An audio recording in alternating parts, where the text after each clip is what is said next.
Salve, rapaziada! Fala, galera! Estamos aqui para gravar mais um giro, para falar um pouco sobre o Massa Bruta, sobre o Bragantino e, claro, né, destacar o que foi a última partida do Bragantino, mas também falar bastante aí sobre a atualidade, as últimas notícias, inclusive convocação, já que o Bragantino é envolvido de alguma forma aí nessas convocações. Bom, vamos começar então, Rodrigo, destacando o que foi a partida do Atlético Mineiro com o Bragantino, o empate lá em BH, no Mineirão.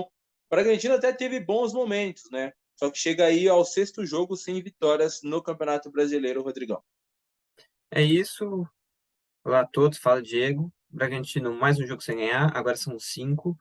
É a segunda pior sequência, né? Porque o Bragantino, ao contrário, na verdade é a pior sequência. O Bragantino chegou a 6 jogos, a segunda tinha sido 5 jogos, que foi lá no, mais ou menos no mesmo período, contra Corinthians, Atlético, Palmeiras, Goiás e Inter.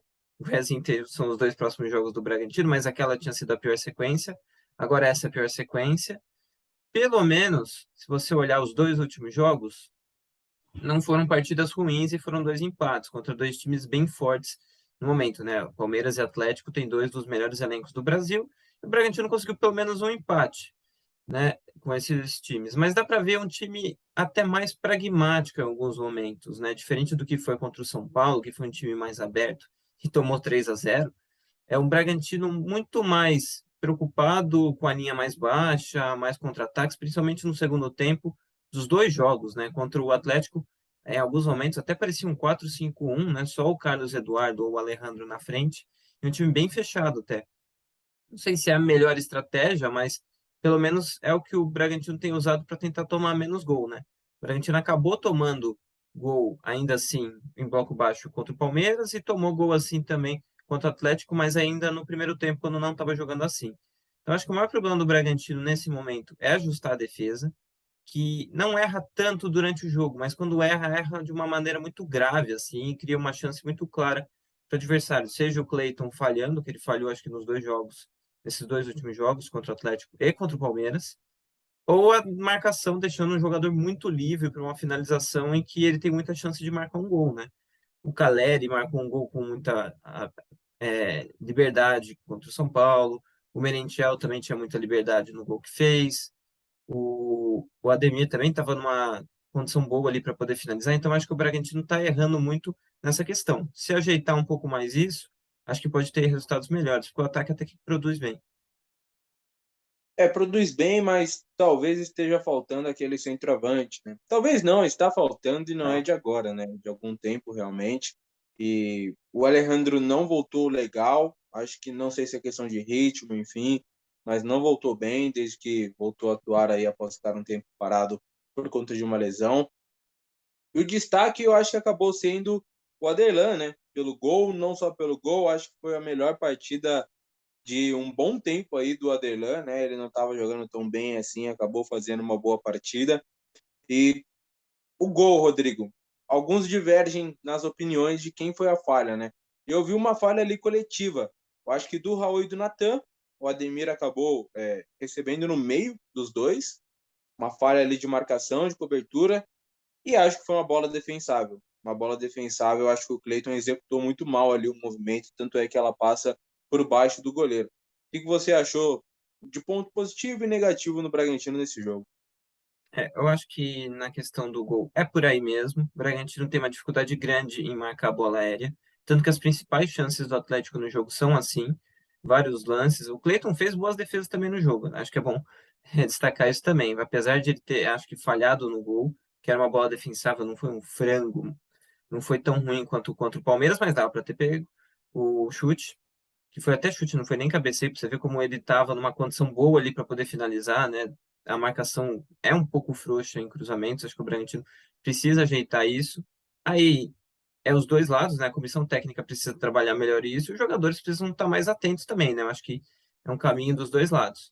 Mas os pontos positivos, né? O Aderlan assumindo muito mais a condição de, entre aspas, atacante, né? O Bragantino agora colocando os laterais muito mais adiantados do que fazia antes. Quem ficava aberto pelas pontas eram os pontas, né? Eram o Arthur e o outro ponta do outro lado. Mas o Barbieri mudou, ele tem usado mais os laterais para abrir e o Arthur tem vindo jogar muito mais por dentro, circular. Dá até para ver no mapa de calor como mudou bastante a movimentação do Arthur nos últimos jogos. E o Aderlan se beneficiou disso para subir no ataque. Contra o Palmeiras, ele sofre uma falta que depois sai o gol.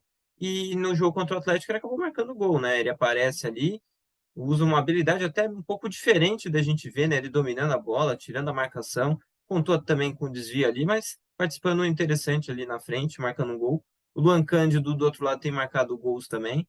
Agora ele não jogou esse último jogo, jogou o Ramon, só que o Ramon ainda fez a mesma movimentação dele, então dá para ver que o Barbieri agora quer isso, independentemente até de qualidade individual, porque pensando em qualidade do Luan para ser atacante, ele não teria usado o Ramon assim se ele não pensasse num time jogando diferente.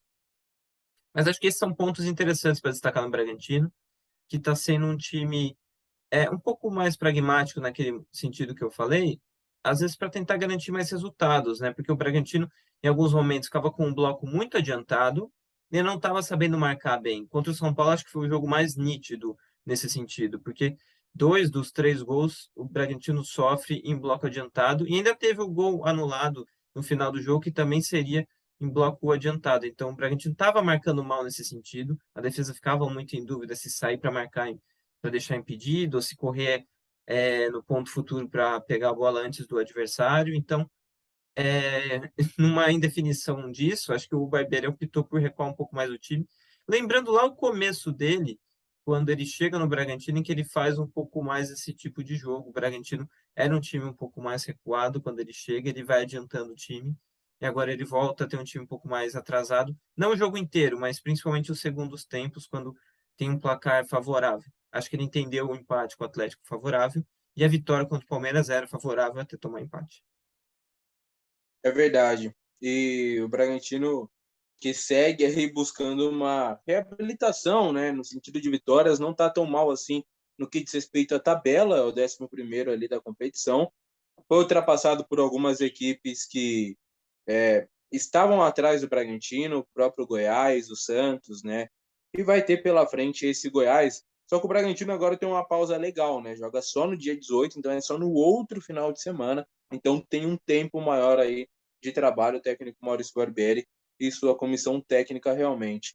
Esse período pode ser bom para o Bragantino em que sentido, hein, Rodrigo? Pode ser bom no sentido de você adaptar melhor essas novas ideias que o time tem, né? O Barbieri mudou um pouco o time. O time estava até, de certa forma, manjado, né? Porque ele jogava quase 2 anos numa forma muito parecida. E os adversários já sabiam como o Bragantino jogava. Isso, eu acho que não é um problema se você está tendo resultado, se está conseguindo ter bom desempenho, mas não estava tendo, né? Então, estava ficando, acho que, mais fácil de marcar, mais fácil de atacar o Bragantino, e ele mudou. Então, acho que ele vai ter um tempo para ajustar melhor isso, né? Cabe ao elenco e ao treinador conseguir manter a concentração nesse tempo, né? Porque eu acho que o Bragantino, em alguns momentos, quando teve semanas muito livres, pode ter dado uma desmobilizada, porque o jogo demora para acontecer, então o cara vai treinar um pouco mais baixo. Acho que isso pode ter acontecido em alguns momentos também, porque você vê alguns momentos que o Bragantino ficou bastante tempo sem jogar, quando jogava, não entrava bem, mas agora tem esse tempo para poder adaptar outras ideias, as novas mudanças e ter um time mais adaptado a essas questões. Porque a condição física agora também não tem mais muito jogador machucado, né? E o que estava quase sempre machucado era o Emiliano Martinez, que agora saiu e até jogou já pelo Midland, então acho que não tem tanto jogador para recuperar agora. Ele jogou na Liga Europa, né? Realmente nesse meio de semana. E bom, teve um lance no jogo que acabou chamando a atenção por conta da gravidade, né? E é bom a gente já tocar nesse ponto, porque daí a gente já fala também sobre a convocação, porque havia uma expectativa, inclusive, para o Léo Ortiz, que está nessa convocação da seleção brasileira para os últimos 2 amistosos antes da Copa, né? Que será contra seleções que estarão na Copa do Mundo, Gana e Tunísia, seleções africanas. O Carlos Eduardo acabou entrando durante a partida, né? Ele que entrou ali para fazer a função de centroavante no lugar do Alejandro. O Alejandro não fez uma boa partida e o Carlos Eduardo tampouco. Mas o que chamou a atenção do Carlos Eduardo é que, não sei se foi excesso de vontade, enfim, ele deu um carrinho, foi quase que uma mini voadora ali, né? Porque foi um carrinho meio que por cima. e acabou acertando ali a perna esquerda do Guilherme Arana. E no momento que o Guilherme Arana ele tira, né, a bola ali de jogada, da disputa, o pé dele fica preso no chão, o Carlos Eduardo atinge, o joelho dele dá uma virada. E no momento eu já achei que o VAR ia chamar para expulsar o Carlos Eduardo, porque ele foi por cima, enfim, o árbitro deu cartão amarelo e ficou por isso. E a partir daí o Guilherme Arana não conseguia mais andar, né? Não sei nem como a comissão técnica do Atlético Mineiro acabou deixando ele em campo ainda. Era nítido que o cara não tinha condição nenhuma. Ele saiu de maca, ele saiu chorando, e ali já na cabeça, eu acho que não só do torcedor do Atlético, mas na cabeça do torcedor brasileiro, né? O Arana é um cara que estava sendo constantemente convocado, e eu acho que é o melhor lateral esquerdo em atividade, né? Brasileiro, não só aqui no Brasil, mas como um todo, assim. E tinha uma chance grande de ir para a Copa do Mundo. Aí todo mundo já ficou preocupado. Aí, um dia depois, o Atlético Mineiro traz a informação de que ele teve uma lesão grave, de que não vai atuar mais esse ano, inclusive não vai atuar na Copa do Mundo, por conta desse lance envolvendo o Carlos Eduardo. O que dizer, Rodrigo, sobre toda essa situação? Eu acho que assim, o jogador em campo, ele tá correndo riscos, né? Pode ser uma lesão muscular, futebol é um esporte de contato e pode acontecer o que aconteceu. É que quando é lesão muscular, aí é mais normal, é mais natural, não tem quem você condenar. Mas quando você se machuca por conta de uma imprudência de um outro atleta, aí a galera tá pegando no pé bastante, inclusive do Carlos Eduardo. É, é uma coisa realmente complicada, porque lesão muscular você pode evitar, ou pelo menos é mais fácil de você evitar. Você diminui a carga, força menos, e vai na boa para você não se machucar. Agora, quando a lesão é de algum choque, de alguma torção, no caso dele, é as duas coisas, né? A torção com o choque, né? Porque ele realmente foi muito forte na bola. Aí você não tem como evitar sendo você o jogador que vai sofrer esse lance, né? Quando você é o jogador que vai fazer a falta, você pode até evitar. Era um lance de meio de campo, final do jogo, uma bola ali que o Carlos Eduardo ficou como praticamente o jogador que fazia a pressão na saída de bola do Atlético, e uma bola que ficou um pouco longe dele, ele tentou chegar na bola, só que aquela coisa, força exagerada, foi muito em cima, podia ter evitado, podia. Mas é aquela coisa, ele quer provar que ele vai ser o titular, não sei o quê, então numa dessas você acaba machucando o adversário. Acho que até poderia ter sido expulso, sim, né? Ele vai muito em cima, sei lá, na Libertadores, vários jogadores foram expulsos por ter feito jogadas parecidas ou até menos, né? Como a gente viu, principalmente jogadores do Palmeiras, né? Vários sendo expulsos por lances semelhantes, que a perna vai um pouco mais em cima. E no caso do Arana, é um cara que acho que provavelmente é para a Copa, porque o Tite acabou convocando os Alex, né? O Alex Telles e o Alexandro, os laterais que jogam na Europa, mas eu acho que ele teria tentado o Arana, porque o Arana, entre eles, eu acho que é o que ataca melhor. E o Tite tem optado por jogar com uma linha de três na saída, com o lateral esquerdo subindo e os zagueiros ficando com o lateral direito. Até por isso, ele convocou só um lateral direito, que é o Danilo, que é o lateral direito que tem jogado até de zagueiro na Juventus. Então ele vai pensar que o lateral esquerdo vai atacar e o lateral direito não vai atacar. Ou melhor, não vai subir quando o time tem a bola, vai fazer uma linha de três junto com os zagueiros. E por isso acho que o Arana tinha bastante chance de ir. Talvez não fosse titular, mas pelo menos ir para a Copa. Acho que ia. Parece até que ele ia ser convocado. O Tite não quis afirmar isso na coletiva que ele deu hoje, mas o próprio irmão do Arana, se eu não me engano, disse que ele ia ser convocado. E o Tite ligou para ele, o Arana chorou. Então é um momento bem complicado.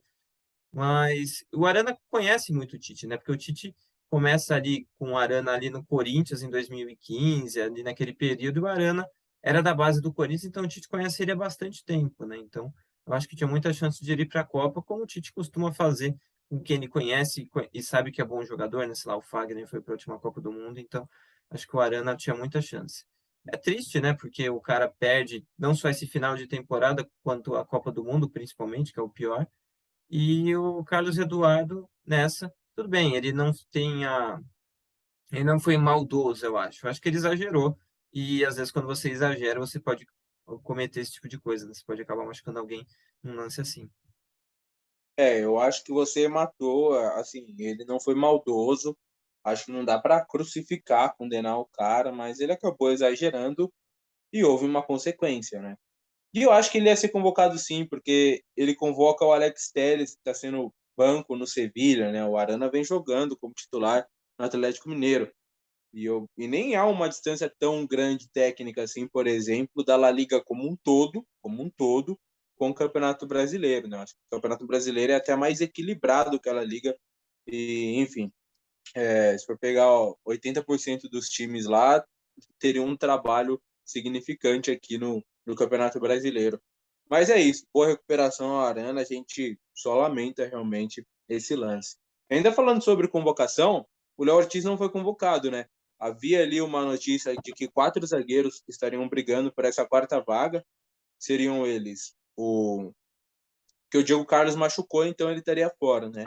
Mas o Léo Ortiz, o Bremer, o Ibanes e o Gabriel Magalhães. Aí o Tite optou por 2 desses, o Ibanes e o Bremer, que foram convocados ali ao lado do Militão, que pode atuar pela direita, né? Aí entra no que você estava até comentando sobre o Danilo, o Marquinhos e o Thiago Silva, que são caras ali que são de confiança do Tite, muito bons zagueiros. O Léo Ortiz está atrás, realmente, Rodrigo, na sua opinião, desses 2 zagueiros, desses 2 defensores, e até numa provável briga ali com o próprio Gabriel Magalhães também, que não foi convocado? Eu acho que sim, eu acho que nessa deu uma impressão de que o Ortiz está longe na escolha do Tite. Eu acho que ele pode até ir para a Copa, mas eu vejo 6 jogadores brigando por essa quarta vaga. E o que o Tite falou sobre ter um zagueiro para jogar como lateral pode atrapalhar um pouco essa do Ortiz.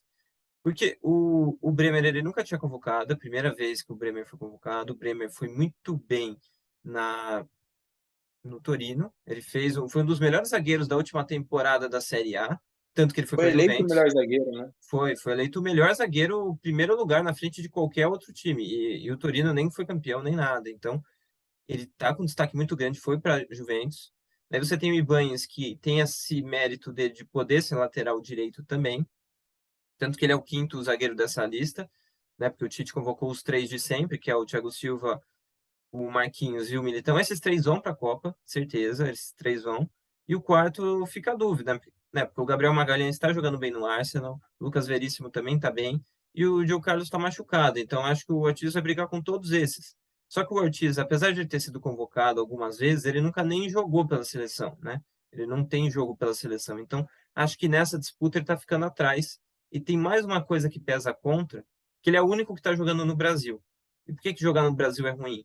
Porque jogar no Brasil, você pega o zagueiro no fim de temporada. E na Europa, você vai pegar os caras no meio da temporada. Então, a tendência é que o Ortiz esteja mais cansado do que os outros jogadores. Então, nessa, talvez o Ortiz perca também um pouco de espaço por conta disso. Bom, esses jogos da seleção são nos dias 23 e 27. A lista completa, né? Só porque a gente falou aqui da seleção, tem o Alisson, o Ederson e o Everton. Aí os zagueiros a gente já mencionou. O Danilo, lateral direito, o Alexandre e o Alex Telles. Aí tem o Bruno Guimarães, o Casemiro, o Everton Ribeiro, o Fabinho, o Fred e o Paquetá. Aí 9 atacantes: Antony Firmino, Matheus Cunha, Neymar, Pedro, Rafinha, Richarlison, Rodrigo e Vinícius Júnior. Rodrigo, no geral, o que você achou da convocação? Ele deixa fora o Daniel Alves, deixa fora o Felipe Coutinho e o Gabriel Jesus. Acho que são as ausências que chamaram a atenção. Eu concordo em partes, assim, eu acho que o Gabriel Jesus sempre foi chamado pelo Tite e no melhor momento dele o cara não é chamado, né? Às vezes o Tite até brigou pelo Gabriel em momentos ruins do jogador, assim, e nesse momento bom ele não é chamado. Mas você acha que eles podem ser chamados para a Copa, tão garantido ou tão fora, enfim? O que você achou da convocação? Eu acho que ele quer testar algumas coisas. Eu acho que ele quer testar zagueiro como lateral direito, que daí ele não chama o Daniel. Agora, se ele testar os zagueiros como laterais direito e não funcionar, acho que ele vai chamar o Daniel. Ou, de repente, ele foi lá, conversou com o Daniel, levou o preparador físico, tudo lá, viu que o cara não vai conseguir jogar bem a Copa. E já descartou essa opção. Pode ser também outro caso. No caso do meio de campo ali com o Coutinho, eu acho que ele definiu que o Coutinho provavelmente deve ir para a Copa, porque eu acho que o Coutinho ele deve levar para a Copa. Só que eu acho que ele não precisa testar o Coutinho.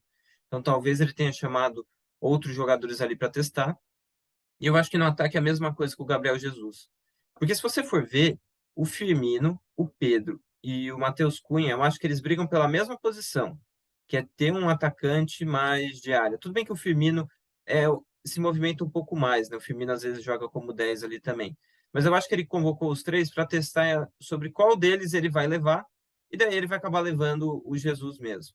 Porque não faz sentido o Tite, no final das contas, não levar o Jesus agora que ele está numa fase boa e levar, sei lá, Matheus Cunha e o Firmino, jogadores que não estão em fases tão boas assim. Ou qual dos três ele não vai levar, né? Porque daí ele É, pode excluir um para colocar o Jesus. Eu, no caso, se fosse escolher hoje, assim, eu não convocaria o Roberto Firmino. Por mais que ele tenha até começado bem, né, a temporada lá no Liverpool, eu acho que naturalmente no próprio Liverpool ele vai perder espaço para o Darwin Núñez, que está chegando agora e deve jogar ali com o Salah, o Luiz Dias ou o próprio Diogo Jota também. Mas, enfim, é aguardar. No geral, assim, é uma seleção boa pra caramba, inclusive, né? Você pega essas opções do ataque e dispensa comentários. E tem até um ponto que eu vi o Thiago Escuro falando, inclusive, lá no Flow Podcast, que ele deu entrevista, né? Que o que gera mais possibilidades para o Brasil é esse lance das 5 alterações. É a primeira Copa com 5 alterações e o Brasil tem muita qualidade individual. E isso pode ser favorável, né, Rodrigo? principalmente do meio para frente. Ele pode mudar completamente a dinâmica do jogo, colocando jogadores diferentes. Sei lá, ele começa um jogo com o Paquetá pelo meio, com o Jesus, com o Vinícius na esquerda e com o Rafinha na direita. Ah, não, eu quero mudar o movimento do ataque. Ele vai lá, coloca o Pedro, que é mais centroavante, coloca o Anthony pelo lado, coloca um outro jogador, assim, ele consegue mudar bem a dinâmica do ataque com os jogadores que ele tem, são todos jogadores de primeiro nível, né? O Anthony já chegou no United jogando bem, fazendo gol. Então você já vê vários jogadores, principalmente do ataque, jogando muito bem, sendo até protagonistas, né? O próprio Rodrigo, ele tem uma qualidade muito boa, jogando pela esquerda também, nem sempre joga pela esquerda, até porque no Real tem o Vinícius, né?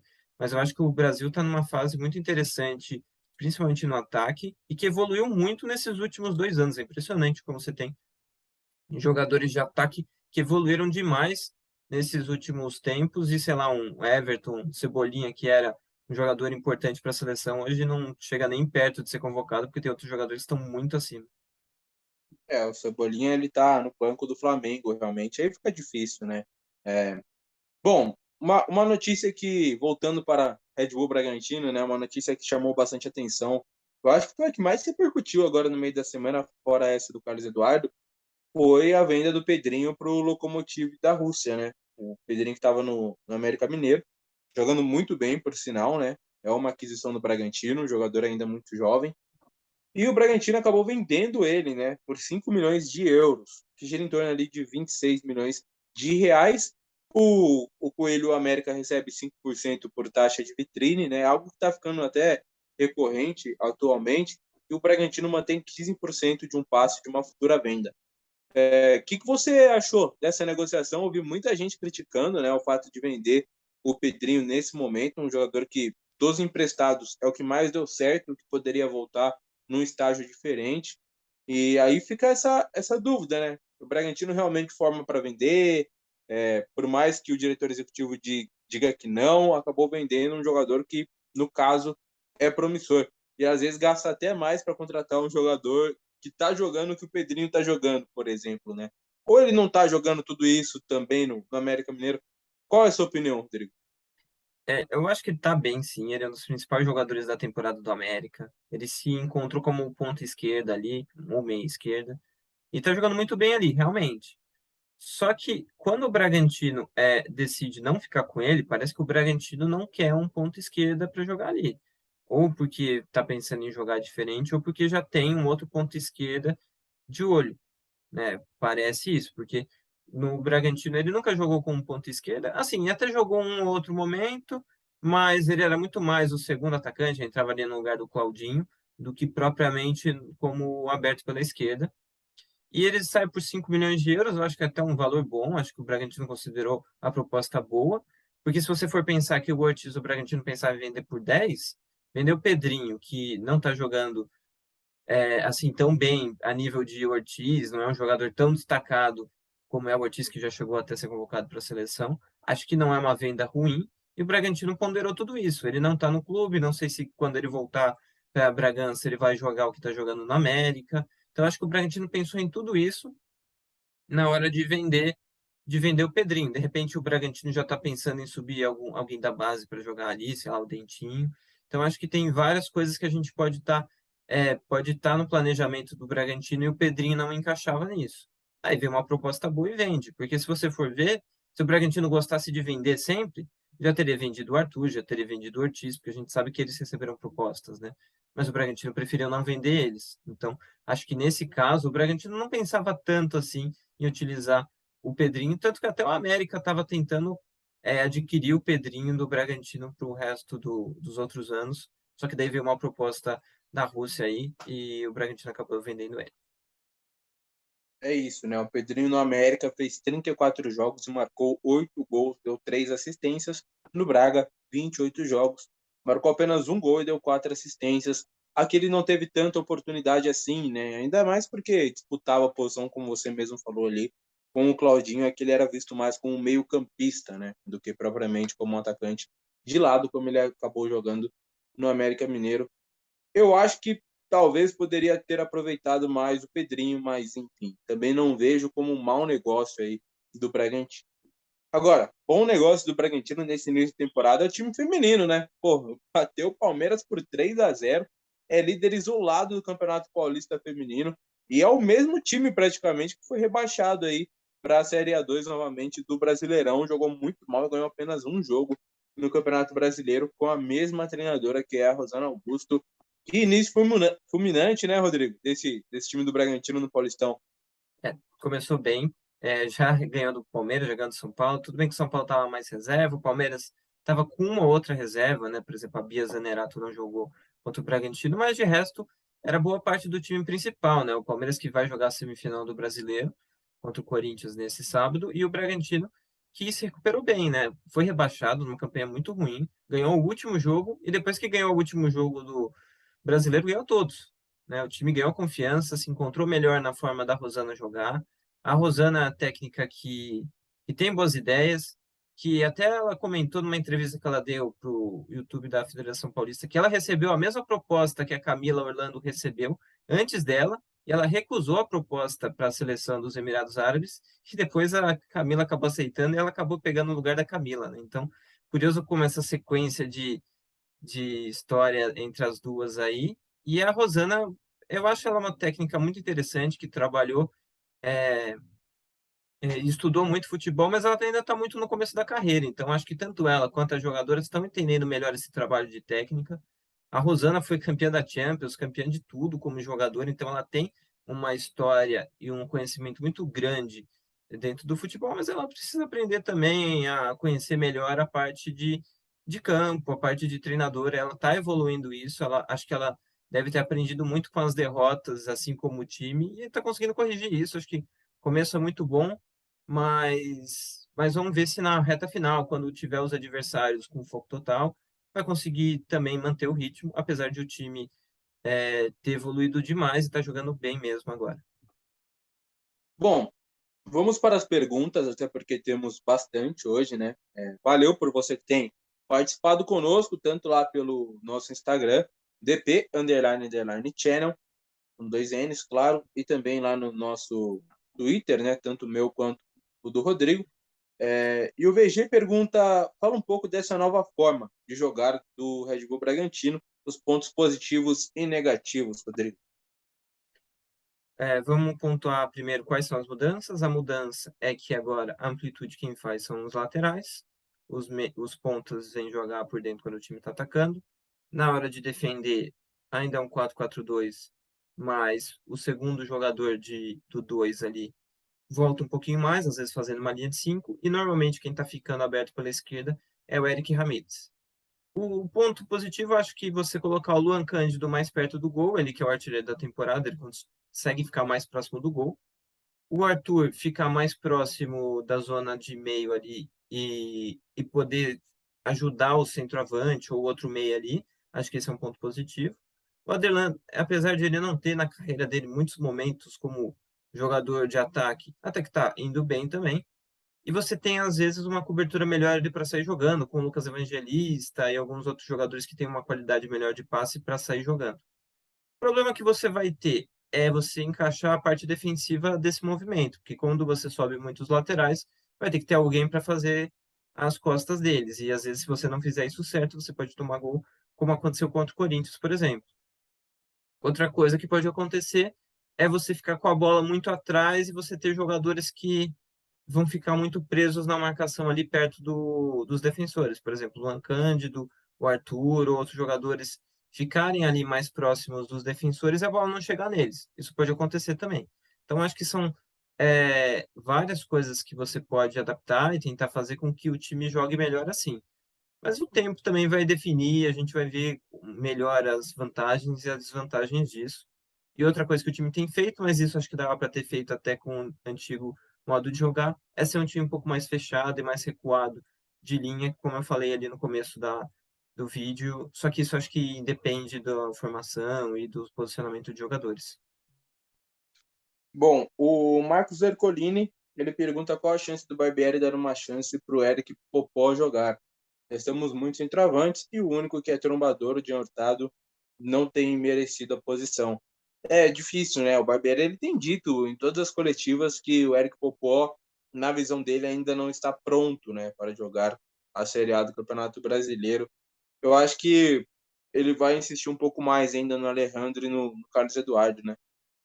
Ele até falou de convocar ele para poder participar dos momentos de jogos grandes, né? Vestiário, o dia do jogo, coisas que ele nunca pegou, né? Ele nunca jogou Série A.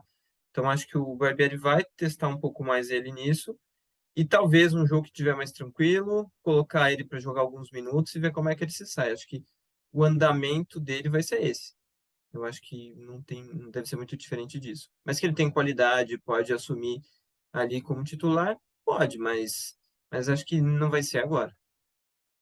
Agora, o que não dá para entender do clube em si, né, foi essa renovação do Hurtado, do John Hurtado, que o cara nem relacionado tá sendo. Será que Uhum.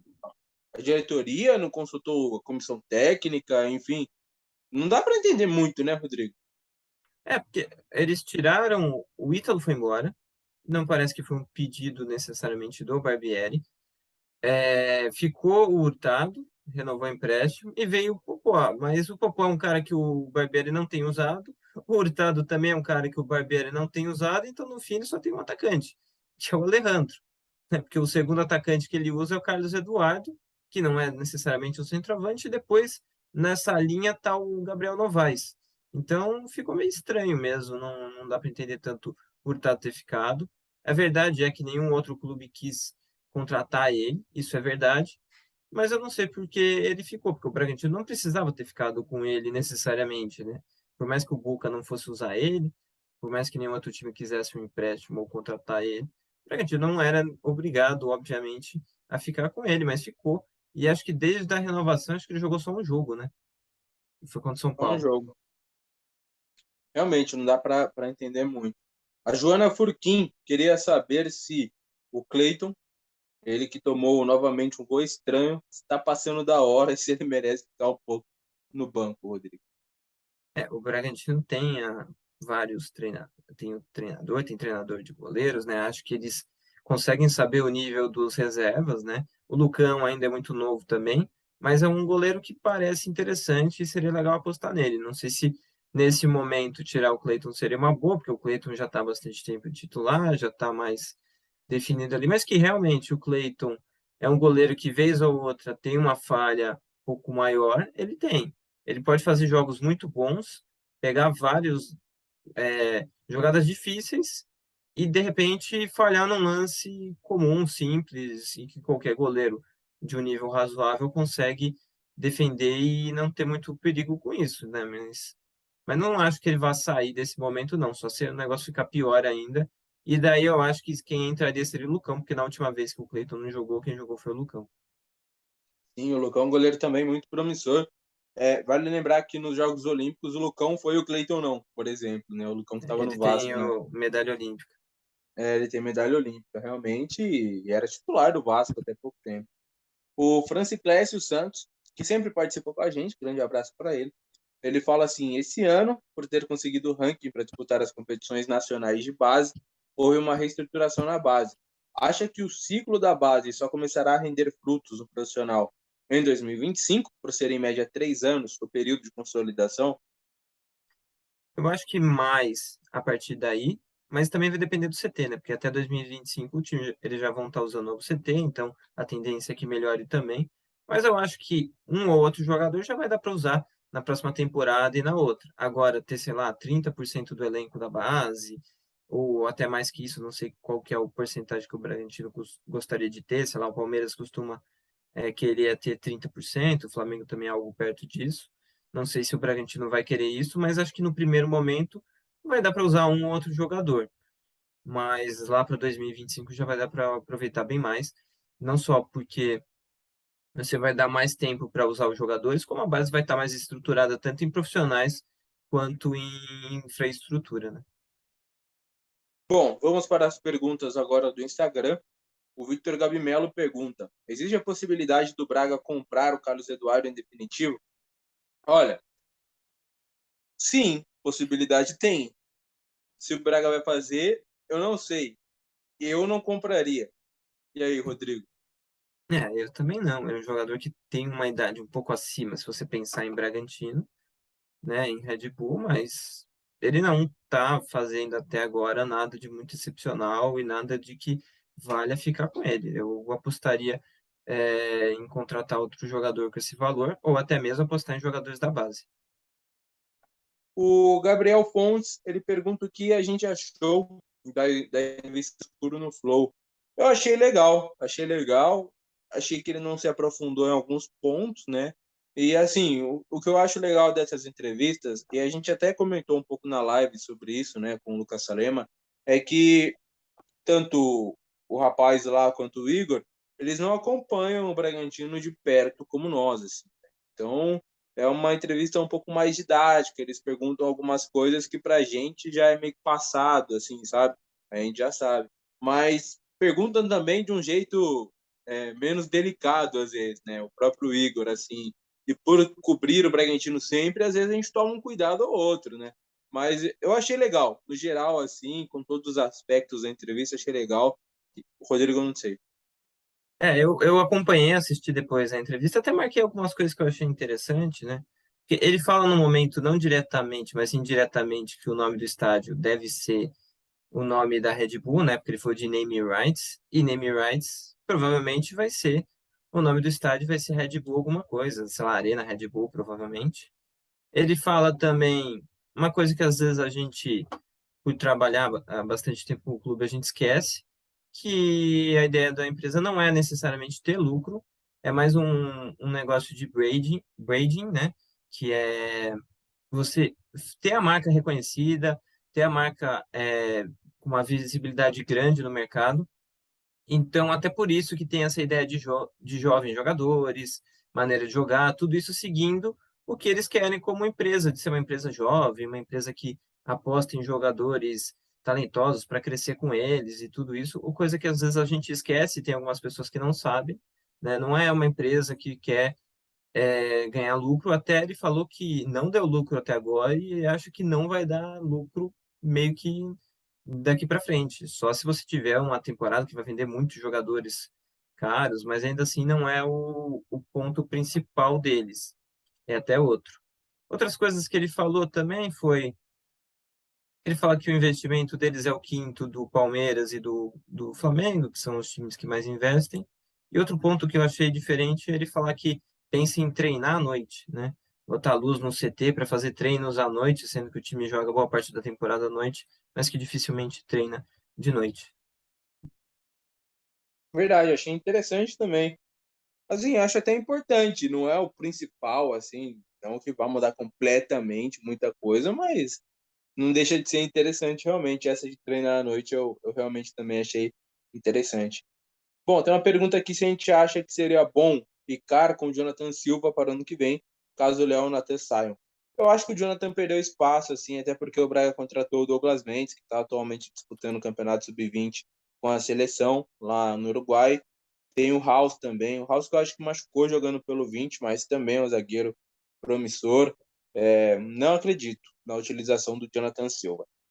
Ele também pergunta sobre se o Braga ousaria tentar o Luca Orelhano para a vaga do Pedrinho.